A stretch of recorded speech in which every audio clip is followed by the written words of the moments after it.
Hello and welcome to my video about ancient Byzantine coins. The Byzantine culture is a very interesting culture and its coins are very interesting to behold. But first let me tell you a little bit about who I am. My name is Ilyas Lobin. I'm an expert enthusiast, dealer, and author in ancient Greek and Roman coins. And I'd like to share with you the wonderful world of ancient medieval Byzantine coins. These coins over here, they're available for sale in my eBay store. And they're arranged chronologically through the different emperors. I just wanted to give you a little bird's eye view.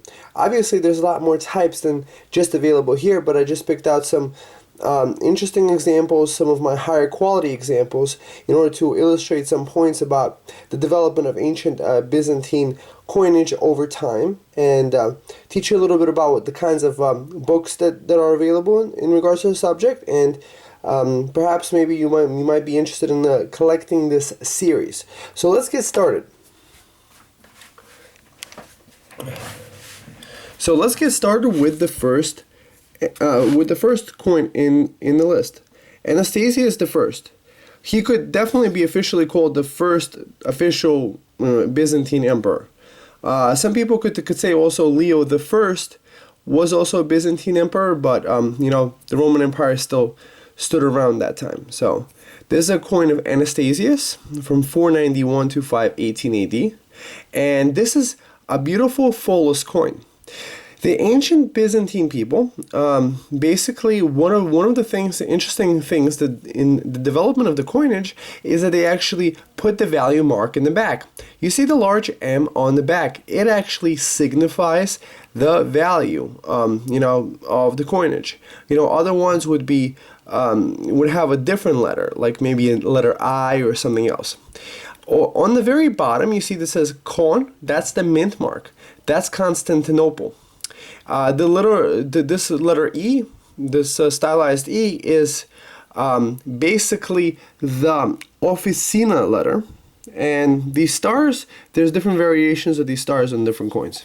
This coin is actually in fantastic condition, very interesting to behold. And see, you could read Anastasius PPAVG around, his coin. See, as the Byzantine culture progressed, it feels that, as we'll see, that the portraits got more and more stylized from the realistic portraiture of the ancient Greeks and Romans. See, now we are moving on to this emperor, Justin the First, 518 to 527 AD. This is also a follis coin, and this one is of a different mint. See, it says Nikom. That stands for Nicomedia. Interesting coin. Next, let's move on to Justinian the First. The Justinian the First coinage is interesting too, because he issued follises where he's facing to the right and also facing facing forward. So this one's from Theopolis, Antioch. Antioch wound up getting renamed to Theopolis after it had a big earthquake and was rebuilt. That's to the best of my memory right now. That's an interesting. This coin of Justinian, this is one of the more popular types.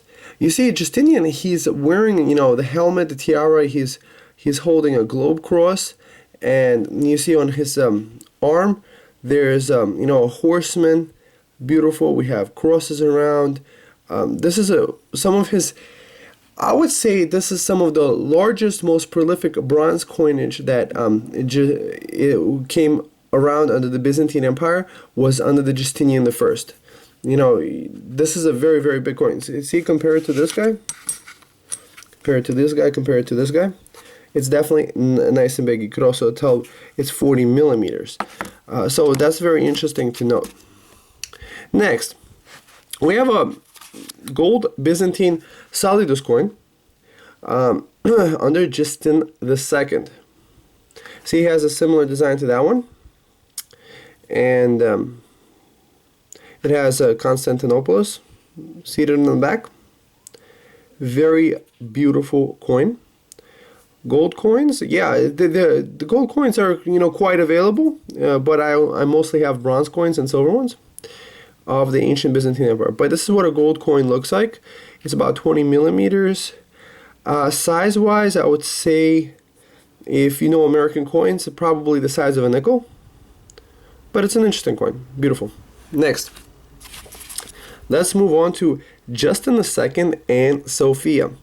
Sophia was his wife and empress, and this specific emperor and a few other ones actually decided to depict the emperor and the empress together seated on a throne. See, this guy's holding the globe cross, she's holding the cross, and beautiful design. There's also a fullis coin. So the fullis coin, you could say, was the largest denomination of the bronze coinage, and the other letters were different. So next, let's move on to Tiberius II Constantine.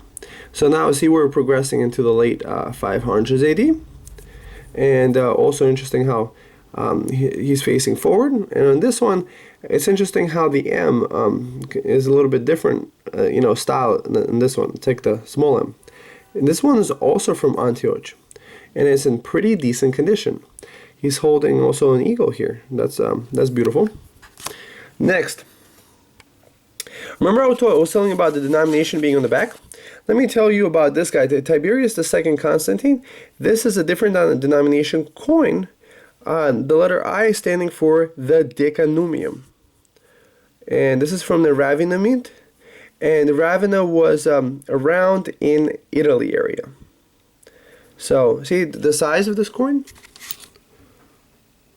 So, the Byzantines actually advanced coinage quite a lot by actually putting the value marks on their coinage.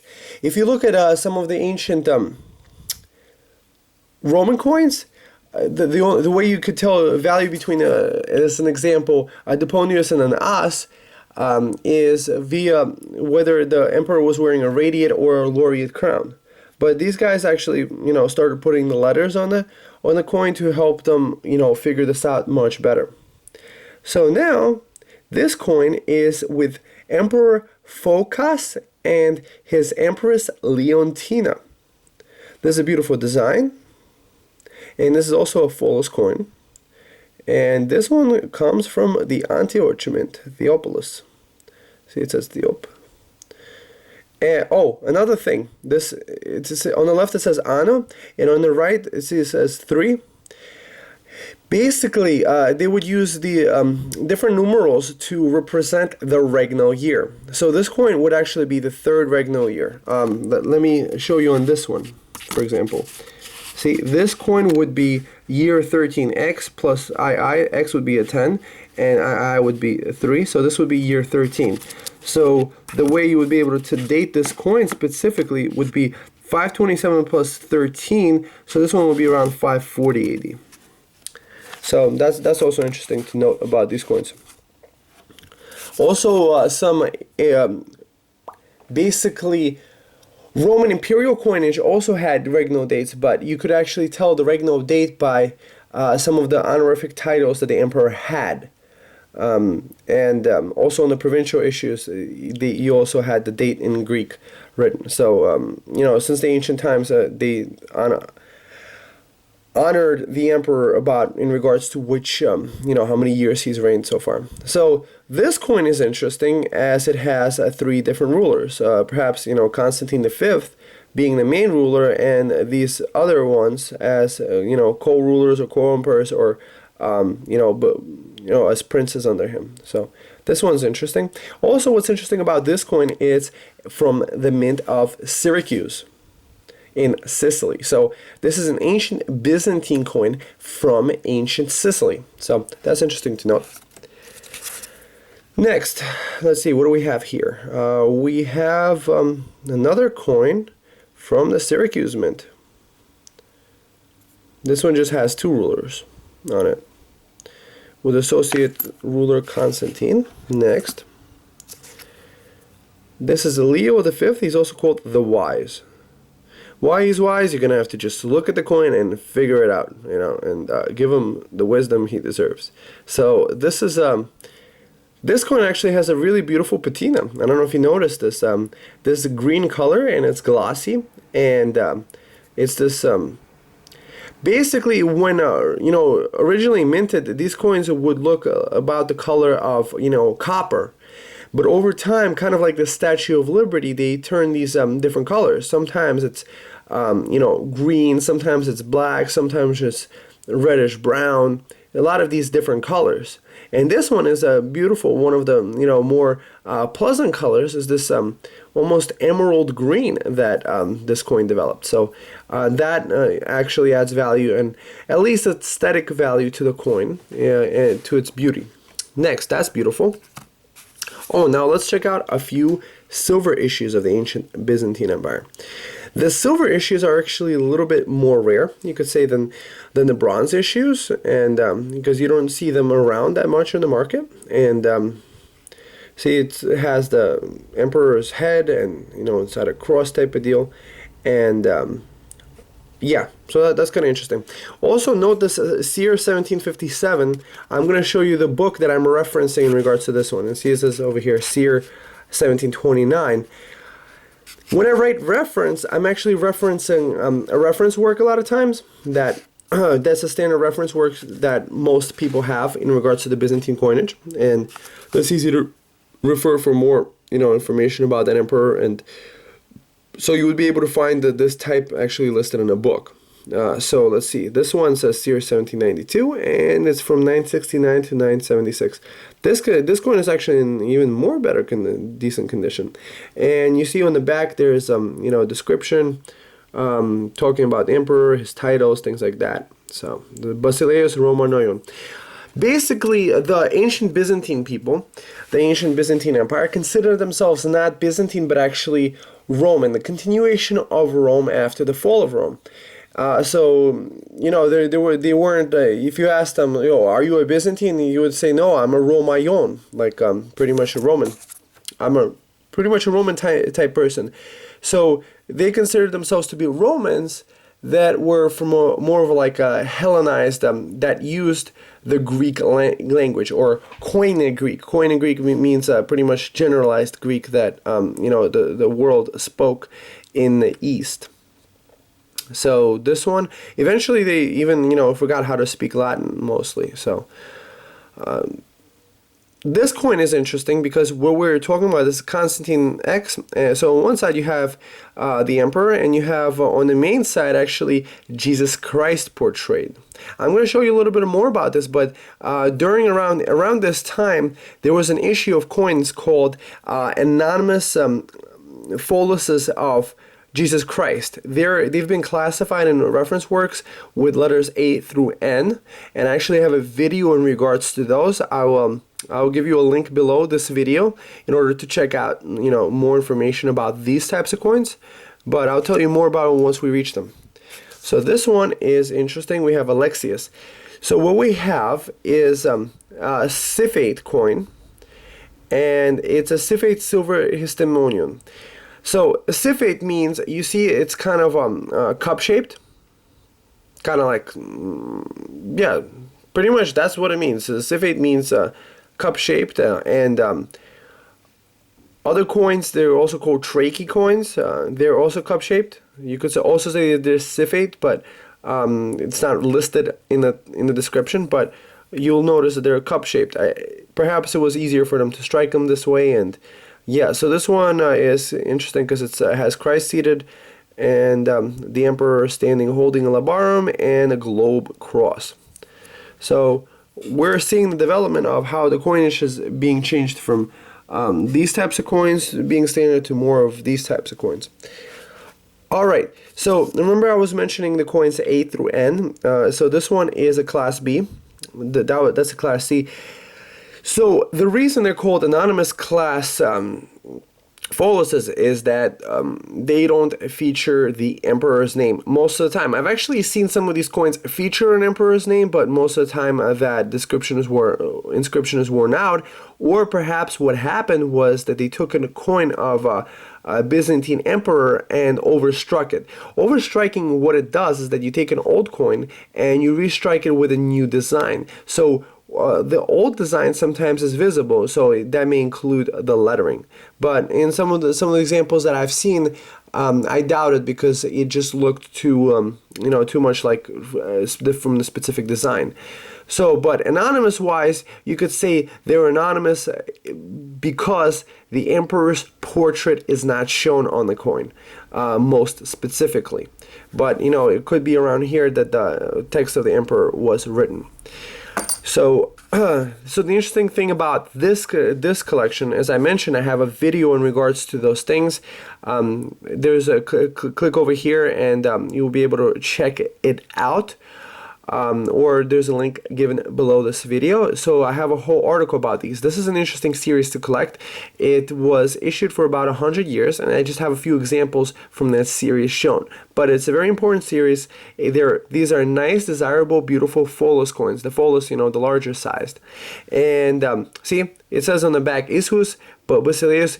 So pretty much on this coin, it says, Jesus Christ, the King of Kings. So this one has a bust of him. This is a half-length bust. This one, it says Ishus Nika. So pretty much Jesus Christ, you know, the conqueror, or the winner over, you know, over evil and stuff like that. So that's kind of interesting. So that's all. Also, you could see inside the reference book I'm going to tell you more about. This one's kind of interesting because this one is from around the time of, you know, the Crusades. And this one features Jesus Christ and Virgin Mary. This coin could actually be confused very easily with the class G. See, this is a class K with a class G type. But you know what's the easy way to tell the difference between them is that the class G doesn't have the, you know, dots around it, and the design of the Virgin is a little bit different on there. But this one has the dots around it. So this is a much one of the finer examples that I have of the coin right now. Very interesting. So around the time of the First Crusade. So see class J. Also Crusader time. This one is interesting because it has a cross in a crescent, and another portrait of Jesus. Very interesting. This one's kind of interesting. Apparently, this is a half Tetarteron. The coinage has been quite reformed by this time. And by this time you have a lot of Cepheid coins, at least to the best of my memory.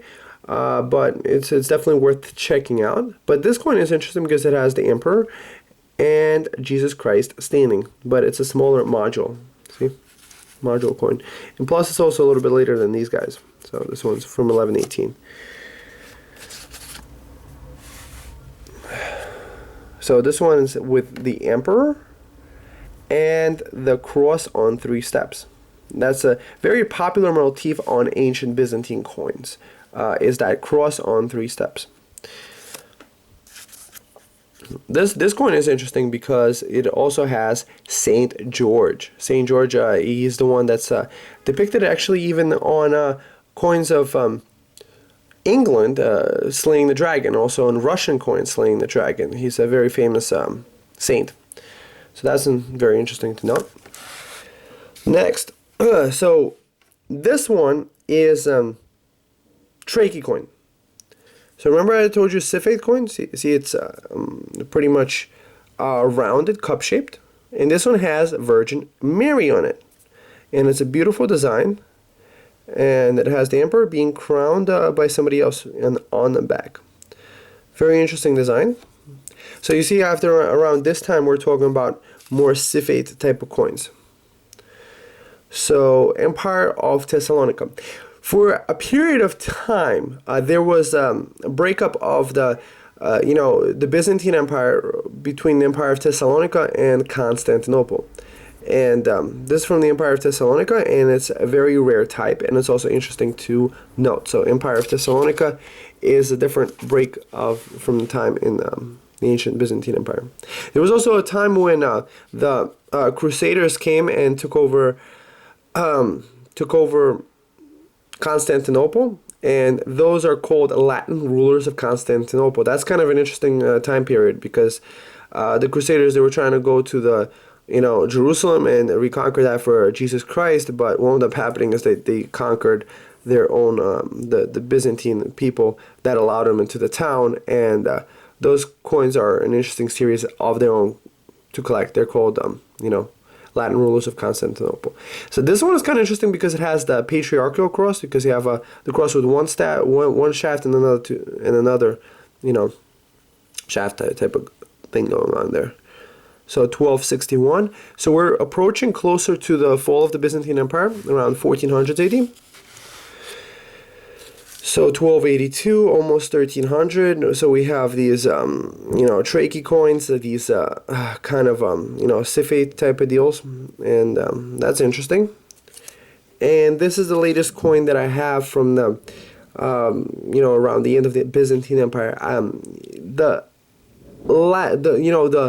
latter type of Byzantine coins from, you know, past this time period are quite rare. And that's an interesting series all on its own to collect. And they become more and more crude in style and harder and harder to identify also. Perhaps maybe that's why there's not as many available also on the market, because it's a, you know, see, numismatists sometimes have to work with these reference works, and if you can't read the design, it's hard to identify it. You know, it takes a real big expert in order to be able to figure it out. But now let's move on to, so you learned a little bit about ancient Byzantine coins, you know, the kinds of denominations, how the coins look like through the development around circa 600 AD to about 600 years later. So we've went through a lot of history here.